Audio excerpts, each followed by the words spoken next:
50च्या नोटीवर जो रथ आहे तोच रथ आपण इथं आता बघणार आहे आणि तुम्हाला दाखवतो मी 50च्या नोटीवर. हे बघा, हा जो रथ आहे हाच रथ इथं आहे. राम राम मंडळी. आणि आता आपण चाललेलो आहे विजय विठ्ठल मंदिर पाहण्यासाठी, कारण आपण आपला जास्त असा वेळ या मंदिरासाठी द्यायचं असं ठरवलं होतं. आणि आपले 2 मेंबर आतमध्ये आवरायला लागलेत. आणि हे बघा समोरच आपल्याला दिसते विरूपाक्ष मंदिर आणि हे हेमकूट पर्वत. तर चला, हम्पी पिक्चर जेव्हा शूट झालं होतं तेव्हा सोनाली कुलकर्णी या रूममध्ये राहिल्या होत्या.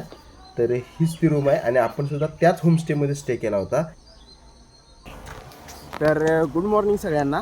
आणि सकाळच्या वाजलेच 7 आणि आपण निघालेलो आहे. आता सगळं आपलं आवरलं आहे आणि आता आपण निघालो आहे विजय विठ्ठल मंदिर पाहण्यासाठी. कारण आपण 2 दिवस इथे फिरतोच आहे. 2 दिवस फिरतो आहे म्हणजे दुपारपर्यंत आपलं ऑफिसचं काम आणि त्याच्यानंतर मग आपण येऊन इथले मंदिरं वगैरे फिरतो आहे. तर 2 दिवस झाला आपण इथं आहे आणि आता शेवटचा दिवस आहे आणि आज दुपारनंतर आपल्याला जायचं आहे सांगलीला. तर म्हटलं चला, सगळ्यात महत्त्वाचं आणि विजयनगर साम्राज्याची जी इथं राजधानी होती तर त्याचं अस्तित्व दाखवणारे हे मंदिर आहे. तर चला आपण बघूया ते. आणि बाकीच्या सगळ्याच गोष्टी इथं खूप अतिशय बघण्यासारखे आहेत खरंच. इथं जर आलात तुम्ही तर मी आधीच्या व्हिडिओमध्ये सांगितलं होतं की 3 दिवस लागतील, पण अक्षरशः हे चुकीचं आहे. 3 दिवस नाही, तुम्ही 10-12 दिवस जरी फिरलात तरी तुम्हाला हम्पी बघून होत नाही. आणि खरंच बघण्यासारखं आहे. एकदा नक्की भेट द्या, तुम्ही बघाल ते अप्रतिम. सुपब असे म्हणजे ज्या वास्तू आहेत तिथल्या तुम्ही कुठे बघाल. ही बघा, आता ही विजयनगर साम्राज्याची जी ही वास्तू दिसते तुम्हाला, तर त्यावेळी देखील बघा डबल स्टोरेज होती, 2 मजली होती. आणि ही पूर्ण इथून हे डोंगर दिसतोय इथून हे जे विरूपाक्ष मंदिर आहे तर त्या मंदिरापर्यंत पूर्णपणे बाजारपेठ होती. हरिहर आणि बुक्क या 2 भावांनी विद्यारण्य स्वामींच्या मार्गदर्शनाखाली या विजयनगर साम्राज्याची स्थापना केली. विद्यारण्य स्वामींनी आपल्या मठाचा वेळ आणि पैसा या नवीन हिंदू साम्राज्याच्या स्थापनेसाठी लावला. 18 एप्रिल 1336 साली विजयनगर साम्राज्याच्या नवीन राजधानीचे भूमिपूजन तुंगभद्रेच्या किनारी केले आणि विद्यारण्य स्वामींनी हरिहरला या नवीन राज्याचा राजा म्हणून घोषित केले.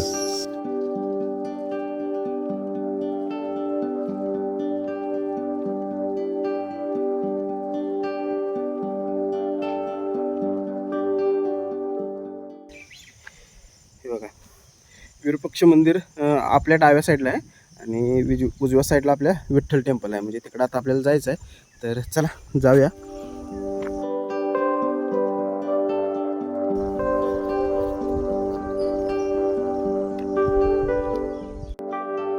सकाळच्या सूर्याच्या कोमल किरणाने तुंगभद्रा नदीचे दर्शन संपूर्ण जगाला घडते.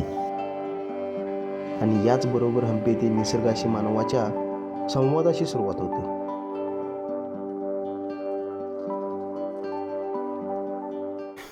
आणि मित्रांनो, विजय विठ्ठल मंदिराकडे जाणारा जो मार्ग आहे तो अतिशय सुंदर मार्ग आहे. तर तुम्ही बघू शकता, हे बघा किती आपलातून रोड आहे हा. आणि रोड एकदम तुंगभद्रेच्या बाजूनेच आहे. हे बघा, इकडून तुंगभद्रा वाहते आणि हे बघा हे मोठमोठाले दगड बघा, खूप सारे दगड. आणि या रोडने आपल्याला जायचं आहे. चला, एक काका आपल्याला गाईड करायला लागलेत, म्हणजे हा रोड दाखवायला लागलेत. तर त्यांच्या पाठूनच जाऊया आपण.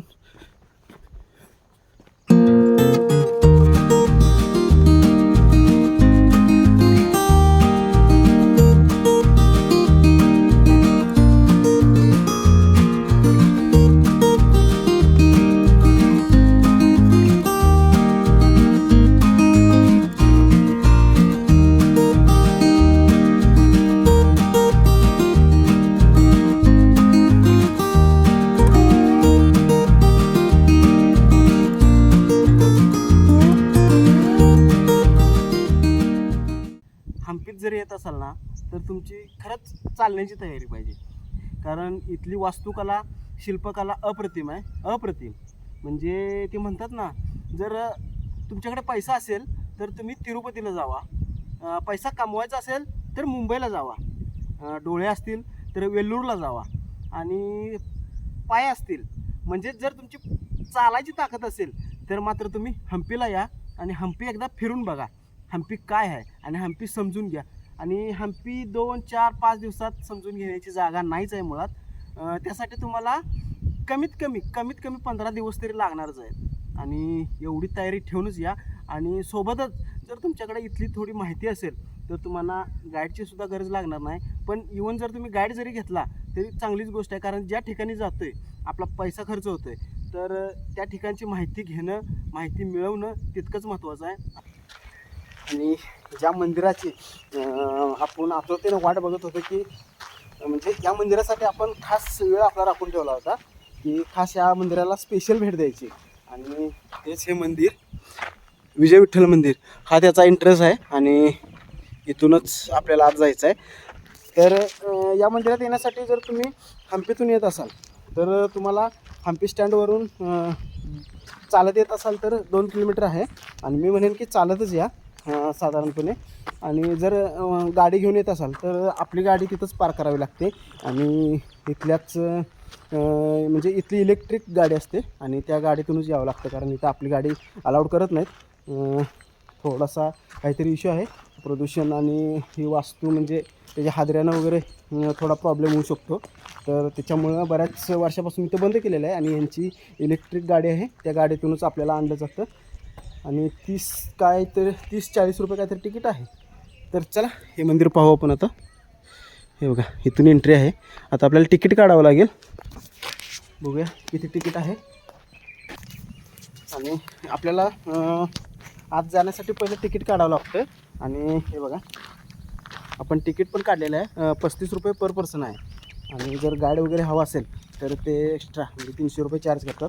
तर चला आपण तिकीट काढलेलं आहे, जाऊया आतमध्ये आणि तुम्हाला ज्या मंदिराची आपण प्रतीक्षा करत होतो तर ते मंदिर पाहूया. इथं आल्यानंतर आता आपण गाईड पण घेतलेलं आहे, हे आहेत ते. आणि तर आपण त्यांच्याकडूनच आता ही सगळी माहिती जाणून घेणार आहे.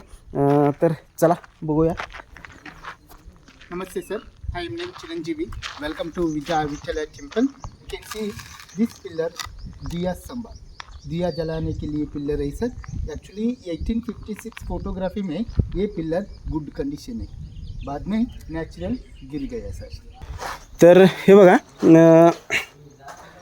ऑर्कोलॉजी डिपार्टमेंटनं काय केलं आहे की जिथं जिथं चिरा पडल्यात म्हणजे व्हायब्रेशनमुळे चिरा पडल्यात. मी तुम्हाला म्हटलं होतं की गाडी येऊ देत नाहीत, कारण याचं कारणच ते आहे की व्हायब्रेशनमुळं काय होतं आहे. हे बघा हे मोठमोठ्या भेगा पडायला लागल्यात, त्याला दिसतात ह्या मोठमोठ्या भेगा पडायला लागल्यात. त्याच्यामुळे त्यांनी हे जे आहेत हे ग्लास लावलेत, जिथं जिथे चिरा पडल्या तिथं ग्लास लावलेत, जेणेकरून काय होईल जर तिथं चिर मोठी होत असेल तर ते ग्लास तुटेल किंवा ते ग्लास तिथून निसटून जाईल.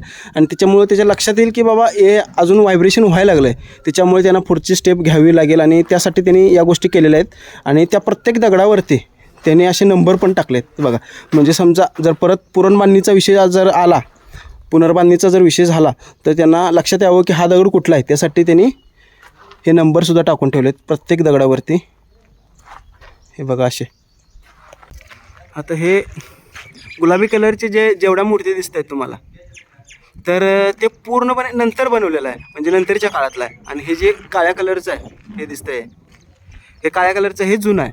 आणि ह्या साईडचं जे आहे ते नवीन बनवलेलं आहे. आणि हे बघा हे ज्यावेळी आक्रमण वगैरे झाले होते त्यावेळी समोर गोपुराच्या वरचं म्हणजे कमानीच्या वरचा भाग जो आहे तो पूर्णपणे तुटलेला आहे.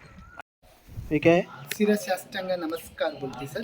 ये मंदिर में पूजा होने का समय पर अनेक भक्त लोग इधर से साष्टांग बोल के भगवान को बाद में अंदर आते थे लोग. बैचलर आए तो बैचलर का प्लेस, कपल आए तो कपल का प्लेस, फैमिली आए तो फैमिली का प्लेस. हे मंदिर सर टू डायनेस्टी राजा बनाई. फर्स्ट सेकंड प्रौढ़देवराया 1422 में ये मंदिर का गर्भगृह बना. वो टाइम में विठल का मूर्ति भी प्रतिष्ठापना नहीं की है सर. बाद में राज कृष्ण देवराय 1513 को इधर से उड़ीसा जा रहे कलिंग गजपति राज ऊपर में विद जीतकर विजय संकेत का ये मंदिर कंप्लीट किया. इसलिए ये मंदिर का नामकरण भी करते थे विजया. 42 ईयर लगा दिया. मंदिर को 80% लोकल ग्रेनाइट है, ओनली 20% रेड ब्रिक्स यूज किए sir. Every Hindu temple east direction में प्रवेश गोपुरम. या 50च्या नोटीवर जो रथ आहे तोच रथ आपण इथं आता बघणार आहे. हे बघा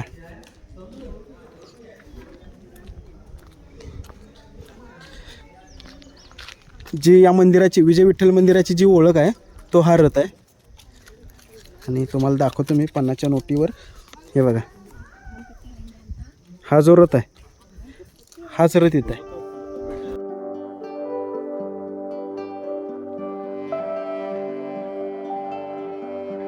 देवराय दुसरा याने हंपीतील फेमस अशी 2 मंदिरं बांधली. त्यामधील पहिलं म्हणजे हजाराम मंदिर आणि दुसरं विजय विठ्ठल मंदिर. आणि हेच विजय विठ्ठल मंदिर पाहण्यासाठी आपण आज आलोय. हे विठ्ठल मंदिर जरी देवराय दुसरा यांनी बांधले असले तरी पुढच्या राजांनी या मंदिरात बऱ्याच अशा सुधारणा करून बांधकामात अजून भर घातली.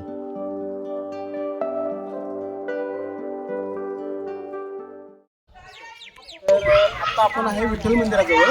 हंपीतील जे विजय विठ्ठल मंदिर आहे तिथं आता आपण उभा आहे. आणि आपल्या पाठीमागे जो आहे तो रथ आहे, जो हंपीला ज्या रथामुळे ओळखलं जातं किंवा हंपीतील सगळ्यात महत्त्वाचं मंदिर म्हणून ज्याची ओळख आहे तर हेच मंदिर विजय विठ्ठल मंदिर.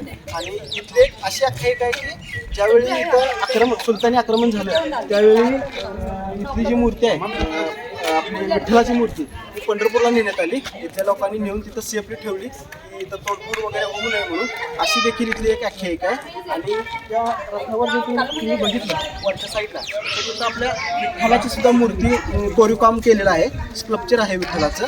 तर ती वरती तुम्हाला दाखवतो मी ती मूर्ती.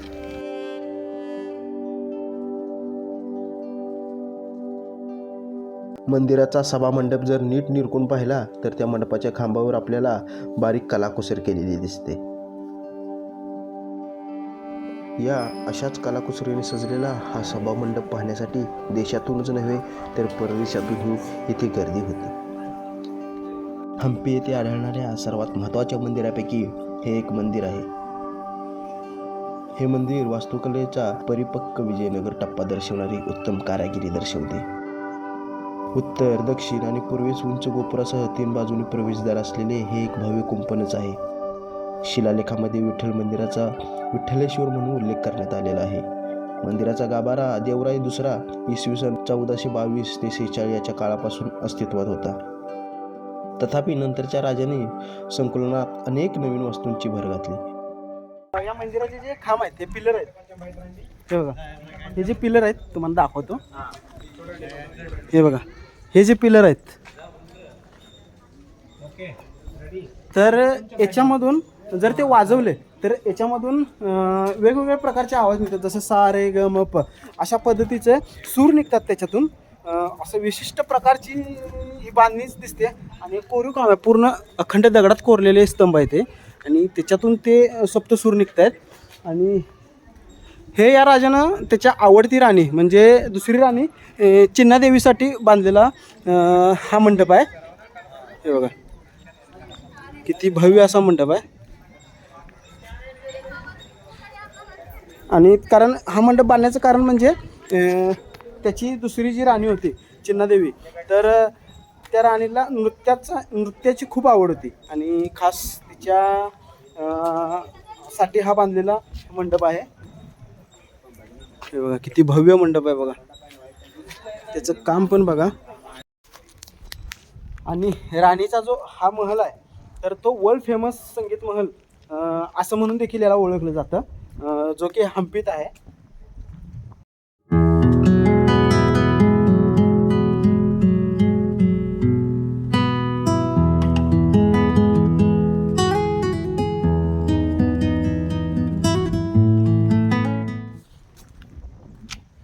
आणि याच्यामध्ये असा एक सिंगल पिलर आहे की जो वाजवल्यानंतर त्याच्यातून दोन्ही बाजून आवाज येतो. म्हणजे एकाच पिलरला इथं या साईडला जर वाजवला तर एक आवाज आणि दुसऱ्या साईडला वाजवला तर दुसरा आवाज. तर अशा एकाच पिलरमधून 2 आवाज येणारे तो सुद्धा आतमध्ये पिलर आहे. पण आपल्याला आत जाऊ देत नाहीत.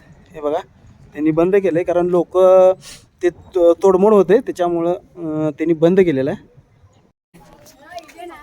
आणि पूर्वी या ठिकाणी कोणत्या प्रकारचा बाजार भरायचा हे दाखवण्यासाठी राजाने इथं काही कोरीव काम करून ठेवलेलं. म्हणजे हे बघा, हे जे दिसतंय हे जे पहिल्या बाजूला जे आहेत तर हे घोड्यांचा व्यापार भरायचा. म्हणजे घोड्यांचा व्यापार इथं व्हायचा. तर हे दाखवण्यासाठी राजाने हे कोरीव काम करून ठेवलं आहे. आता हे जे पहिलं आहे, हे बघा, हे जे पहिलं हे चायनीज आहेत, चायनीज लोक आहेत. हे जे दिसतंय हे 2 नंबरचं जे चित्र आहे म्हणजे कोरीव उठाव शिल्प जे आहे ते अरेबियन आहे. अशा वेगवेगळ्या भागातून लोक येऊन इथं व्यापार करत होते आणि त्यावेळी इथं बार्टर सिस्टम होते, म्हणजे वस्तू द्यायची आणि वस्तू घ्यायची अशी सिस्टम होती. पूर्ण मंदिराच्या संपूर्ण आवारात बघा ही अशी शिल्प कोरलेली आहेत की आता ही वेगवेगळ्या भागातून वेगवेगळ्या देशातून लोक इथं व्यापारासाठी यायची. मग प्रत्येक देशातल्या येणाऱ्या लोकांची भाषा तर इथल्या राजाला कळायची नाही.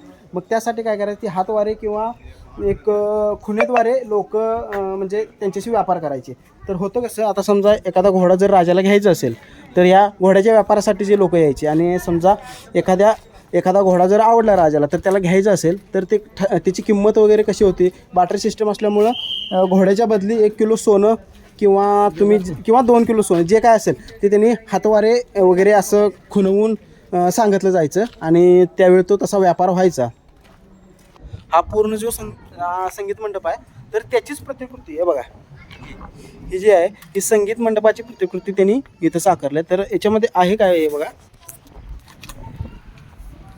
ही जी खालची लेअर आहे हे बघा, या ज्या संगीत मंडपाच्या लेअर आहेत त्याच लेअर इथं त्यांनी कोरीव काम करून हे केलेलं आहे. जवळ दाखवतो. हा जो वरचा भाग आहे हा संगीत मंडपाचा भाग आहे आणि हा जो आहे तो चौथर आहे त्याचा, जो की हा आहे. आणि याच्यावर हा भाग तो जो आहे तो आहे स्लॅब आणि त्याच्यावरती हे गोपूर म्हणजेच मंदिराचं शिखर. अशा पद्धतीने त्यांनी पूर्ण मंदिराची जी स्टॅच्यू आहे तो पूर्ण त्यांनी इथं उभा केलेला आहे.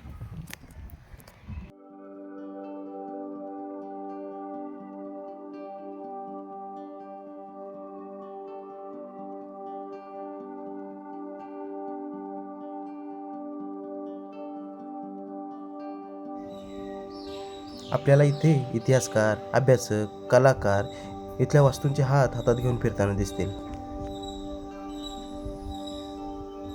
गोपुरातून जेव्हा आपण मंदिराच्या आवारात प्रवेश करतो तेव्हा आपल्याला हे मंडप दिसतात आणि मग आपली नजर वळते की तिच्या सुबक आणि जीव ओतून कोरलेल्या या देखण्या खांबावर.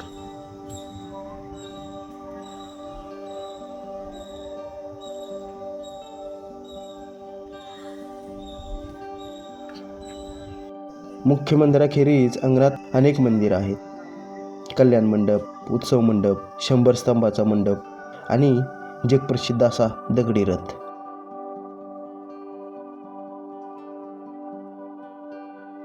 इथली प्रत्येक वस्तू दूरदूरच्या ठिकाणाहून लोकांना आकर्षित करते.